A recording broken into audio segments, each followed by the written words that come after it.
Bom dia a todos, eu sou o Thiago Mendes e estamos dando início a mais um devocional Temor e Tremor.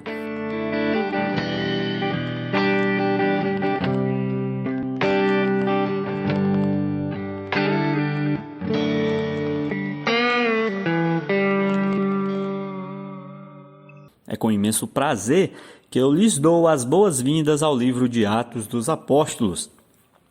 Atos dos Apóstolos. Concluímos com êxito, com a graça e a misericórdia de nosso Senhor Jesus Cristo, apresentamos o livro de Isaías, o profeta messiânico, aquele que nos mostra, que nos apresenta o Messias.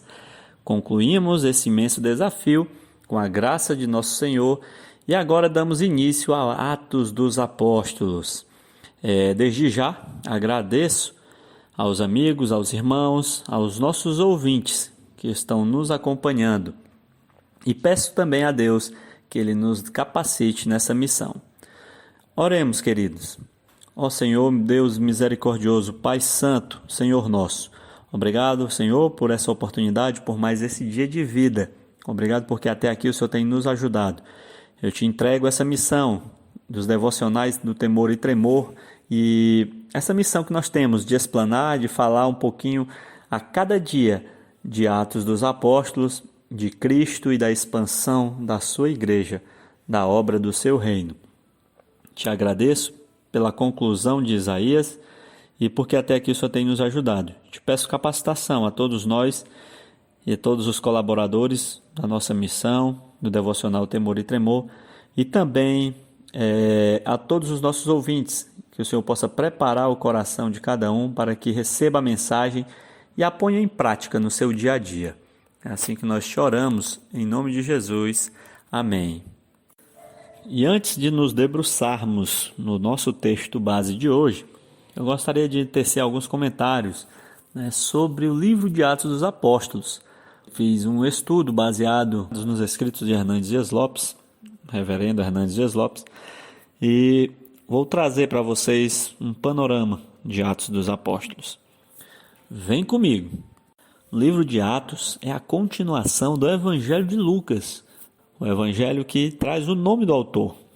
Lucas é um médico, logo mais nós descobriremos quem é esse Lucas. Ele escreveu o Evangelho e o livro de Atos dos Apóstolos. Ele escreveu para quem? Ele escreveu endereçado a Teófilo. A gente pode ver isso tanto no livro de Atos quanto no livro de Lucas. Esse Teófilo, provavelmente, alguma autoridade grega que estava sendo evangelizada, certo, por algum discípulo de Jesus. E aqui Lucas ele coleta inúmeras informações, coisas que ele ouviu e coisas que ele viveu, presenciou, foi testemunho ocular a partir de Atos. Ele se insere na narrativa. E do Evangelho ele aprendeu provavelmente com Paulo, já que ele foi companheiro de Paulo durante muito tempo na trajetória desse grande apóstolo. E Lucas, ele escreve para Teófilo. Vamos ver o que diz lá no Evangelho de Lucas, logo no início. Diz assim, muitos já se dedicaram a elaborar um relato dos fatos que se cumpriram entre nós, conforme nos foram transmitidos por aqueles que desde o início foram testemunhas oculares e servos da palavra. Eu mesmo investiguei tudo cuidadosamente e decidi escrever-te um relato ordenado desde o começo, ó excelentíssimo Teófilo, para que tenhas a certeza das coisas que te foram ensinadas. Ou seja, aqui ele deixa bem claro, que ele investigou, foi algo cuidadoso, meticuloso, foi uma pessoa que pesquisou. A gente vê por toda a narrativa de Lucas e de Atos que o autor ele era uma pessoa letrada, não era uma pessoa inculta, mas alguém que sabia realmente o que estava escrevendo, que havia investigado tudo aquilo para mostrar, provar que Cristo era o Filho de Deus. E a gente vai lá para o final do Evangelho de Lucas, capítulo 24, a partir dos versos 50, diz assim: tendo-os levado até as proximidades de Betânia, Jesus ergueu as mãos e os abençoou. Estando ainda a abençoá-los, ele os deixou e foi elevado aos céus. Então eles o adoraram e voltaram para Jerusalém com grande alegria, e permaneciam constantemente no templo, louvando a Deus. Por que eu li também essa passagem? Porque nós vamos ver lá em Atos que ela se encaixa perfeitamente na narrativa. E aí a gente vai lá para Atos dos Apóstolos, a gente vai ver como ela é feita esse encaixe. Lá no capítulo 1, no versículo 11, diz assim, que lhes disseram, Galileus, por que vocês estão olhando para o céu? Este mesmo Jesus que dentre vocês foi elevado aos céus, voltará da mesma forma como o viram subir. Então aqui a gente vê que Jesus foi assunto ao céu, ele se elevou aos céus. Lá no início do texto, no versículo 2, diz assim, Atos dos Apóstolos 1, 2. Até o dia em que foi elevado aos céus, depois de ter dado instruções por meio do Espírito Santo aos apóstolos que havia escolhido. Ou seja, é a junção de Lucas com Atos dos Apóstolos, certo? Atos dos Apóstolos, ele tem a missão de encerrar o ministério de Jesus e iniciar o ministério dos apóstolos. É um livro histórico de fatos, de situações vividas que ocorreram verdadeiramente, e aí ele conta a expansão da igreja, que começou pequena, com poucos membros em Jerusalém, mas que se expandiu por todo o mundo, certo? Então essa é a narrativa de Atos dos Apóstolos, é a expansão da igreja. Mas quem é esse Lucas? Lucas é um médico que acompanha Paulo na sua segunda viagem missionária. Então, Lucas também está com Paulo na sua primeira prisão em Cesareia. Ele também está na última, lá em Roma. Ele viaja nessa segunda atividade missionária de Paulo, junto com Silas, com Timóteo, junto com a caravana. Fazia parte, Lucas. E como a gente pode ver isso, provar isso? Vamos aqui primeiro saber quem é Lucas. Colossenses 4,14. Abra aí Colossenses 4,14. Diz assim a palavra de Deus. Lucas, o médico amado, e Demas enviam saudações. Ou seja, Lucas era um médico e era amado por Paulo. Era uma pessoa que ele tinha muita afeição, muita estima por conta da missão, um companheiro de missão. Em Filemon, no versículo 24, nós vamos ver que Lucas era um cooperador da obra. Diz assim a palavra do Senhor. Assim como também Marcos, Aristarco, Demas e Lucas, meus cooperadores. Ou seja, Lucas estava presente ali apoiando Paulo em todas as suas missões, sendo um cooperador para a obra, para a evangelização, para a expansão do cristianismo. No próprio livro de Atos dos Apóstolos, se você puder acompanhar aí o capítulo 16, versículos 10 e 11, você vai ver que Lucas ele se insere na narrativa.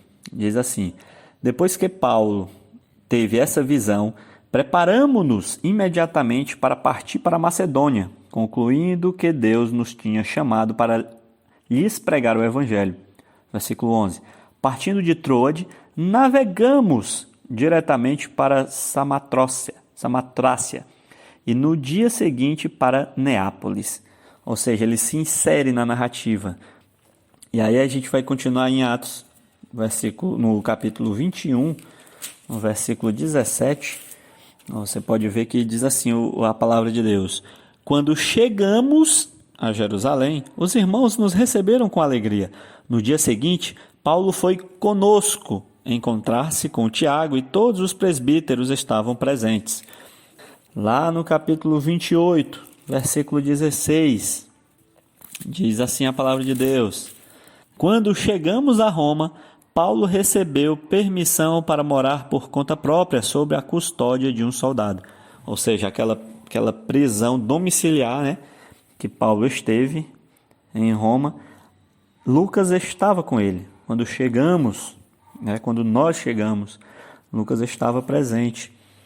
Lucas também estava presente na sua última prisão, de onde ele escrevera a última carta, a carta a Timóteo. Vamos lá em Timóteo, segunda carta a Timóteo, 2 Timóteo, capítulo 4, versículo 11. 2 Timóteo, capítulo 4, versículo 11. diz assim, ó: só Lucas está comigo.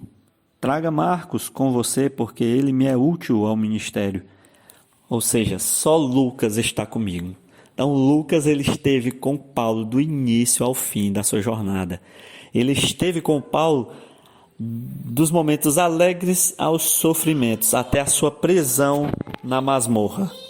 Então, queridos, nós viajamos por todo o Novo Testamento e encontramos Lucas presente na obra junto com o apóstolo Paulo.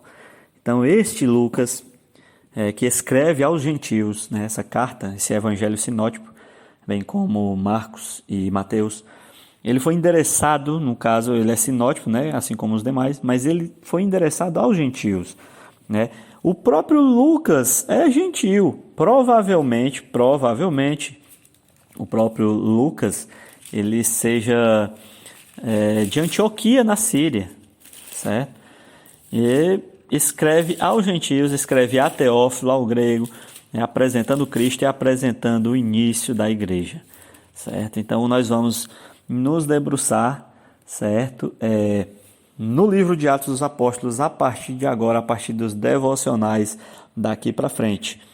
Vem comigo, vamos ler Atos 1, versículo 1 ao 5. Partiu Atos.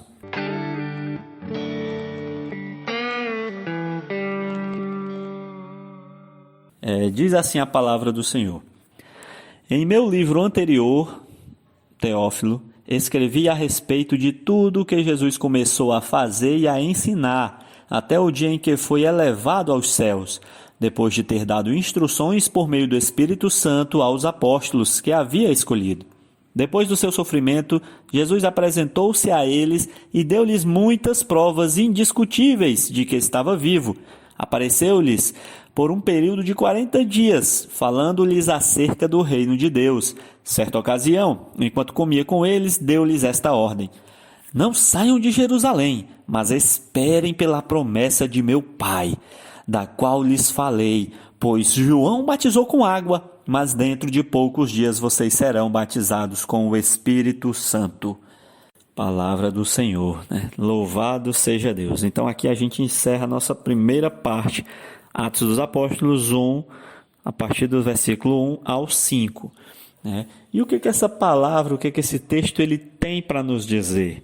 Né? Logo de início, a gente reafirma que é a continuação de Lucas, um livro endereçado a Teófilo, certo? E a gente vê que, logo no primeiro versículo, Lucas diz assim, ó, que no livro anterior ele escreveu a respeito de tudo que Jesus começou a fazer e a ensinar, ou seja, foi o ministério de Cristo, certo? Então, e atente para isso, ó. Ele relata que Jesus começou a fazer e ensinar. Fazer veio primeiro. Primeiro Jesus viveu aquilo que ele pregava. É assim que nós também devemos fazer, nós devemos viver, né? Tem uma música do Anderson Freire que diz que nós devemos viver e não apenas falar, né? Não apenas, a gente tem que viver a palavra revelada, né? Essa mudança que acontece em nós temos que vivenciar, dar exemplo da transformação que Cristo fez na nossa vida. E era assim que deveria ser todos os pregadores, todos os ministros da palavra, todos aqueles que evangelizam. Devemos primeiro viver, certo? E assim, Lucas inicia o seu relato. E para uma igreja ter crescimento, irmãos, queridos amigos, para que a igreja cresça e tenha força, se expanda e pregue, anuncie o evangelho, é preciso pregação mais oração. A oração sustenta a igreja. E a pregação, deve ser baseada também em ações, não só da boca para fora, que a nossa pregação ela seja válida conforme as nossas ações. É isso que Lucas diz aqui, que Jesus primeiro ele fez, depois ele ensinou. Então, nós possamos seguir esse exemplo de Cristo. Mas um dos pontos importantíssimos que eu queria deixar para vocês hoje, nessa manhã, é a chegada do Espírito Santo, a vinda do Espírito Santo. No versículo 2 ele diz assim, até o dia em que foi elevado aos céus, depois de ter dado instruções por meio do Espírito Santo aos apóstolos que havia escolhido. Ou seja, Cristo deu instruções por meio do Espírito Santo. O Espírito Santo ele nos capacita, ele nos orienta, ele nos direciona para servir a Deus. O Espírito Santo é essencial no crescimento e na expansão da igreja, na vitória da igreja sobre o inimigo, sobre as artimanhas de Satanás. É necessário que o Espírito Santo esteja presente. E desse modo foi que Cristo fez. Vejamos aqui o versículo 4 e 5. É a parte principal da nossa narrativa. Certa ocasião, enquanto comia com eles, deu-lhes esta ordem: não saiam de Jerusalém, mas esperem pela promessa de meu Pai, da qual lhes falei. Pois João batizou com água, mas dentro de poucos dias vocês serão batizados com o Espírito Santo. Ou seja, queridos, o Espírito Santo, ele desceu, ele veio para ficar permanentemente conosco, nos capacitando, nos fortalecendo, nos ajudando na luta, na batalha, nas batalhas diárias. É importante a gente perceber que o livro de Atos ele tem 3 situações indispensáveis que a gente não pode esquecer. A ascensão, Cristo sobe aos céus. Depois o Espírito Santo desce. O Espírito Santo desce aos homens e a igreja se expande. Ou seja, uma coisa acontece na sequência da outra. Se Cristo não sobe ao céu, o Espírito Santo não tinha como descer. Se o Espírito Santo não desce, a igreja não tem como se expandir, não tem como crescer. Então entenda, lá em Atos 1, 2, versículo 2, diz que Jesus sobe ao céu. Então essa ascensão é importantíssima para que o Espírito Santo descesse. A gente vai ver isso em Atos 2. E que, consequentemente, é importantíssimo para que a igreja se expanda, para que a igreja tenha expansão e cresça. Também em Atos 2 a gente vai ver isso. Então, queridos, Cristo sobe aos céus, o Espírito Santo desce e a igreja cresce. Amém? Então, que nós possamos, queridos, compreender que Cristo está conosco e que o Espírito Santo foi deixado por Ele para que Ele nos capacite, nos oriente, nos fortaleça e nos mostre o caminho. Então, mesmo quando não sabemos orar, por meio de gemidos inexprimíveis, o Espírito Santo ele geme ao Pai por nós e Ele nos dá essa oportunidade de nos achegarmos ao Pai. Amém? Então, que nós possamos compreender que o Espírito Santo ele está aqui para capacitar a igreja. Cristo é elevado aos céus, o Espírito Santo desce aos homens e a igreja é capacitada. E o Espírito Santo ele permanece com a igreja e avança e ela se expande. E é pelo seu poder que isso acontece. Amém? Oremos. Meu Senhor e meu Deus, te agradecemos, Senhor, por mais este dia e por mais esse devocional. Porque Tu és bom e misericordioso. Que Ele possa, a partir de agora, trabalhando em Atos dos Apóstolos, possamos aprender um pouco mais da Tua igreja, daquilo que Tu deixaste para nós, como missão, como obra. Assim que nós choramos em nome de Jesus. Amém. Não deixe de compartilhar, não deixe de acompanhar os nossos devocionais para nosso crescimento diário. Um abraço a todos. Fiquem com Deus.